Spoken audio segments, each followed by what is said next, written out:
Kaip pasirinkti ir įsikelti prie raktinių ženklus. Klaviatūroje spaudžiame K klavišą.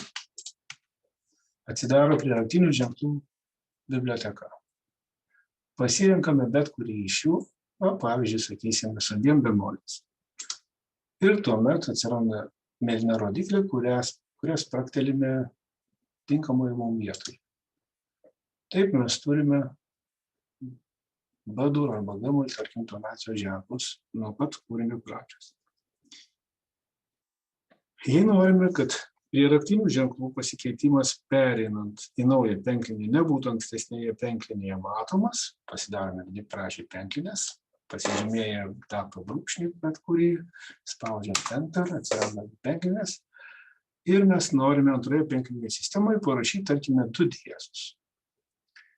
Tokiu atveju mes turime pasižymėti tą pradinę liniją, nuo kurios bus rašomi kiti prie raktinių iteracijų ženklai. Tada spaudžiame klaviatūroje K klavišą, keliaujame More Options, pasižymime D-dur tonaciją, 2 ženklus ir tada spaudžiame, pažymime Hide varnele. Ir OK.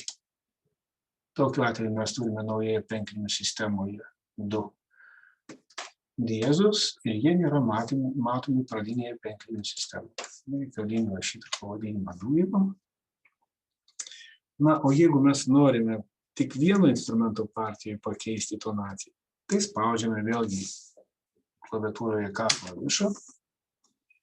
Atsidariusiame lange pažymime More Options ir, tarkim, pasirenkam, kad tik tais vienoje penklinėje būtų matomos, sakysim, būtų visai kiti ženklai, negu, tarkime, kitoje penklinėje yra. Na, sakykime, ten, kur 2 bemoliai, aš įkelsiu su 1 bemoliu ir pažymėsiu One Stuff Only.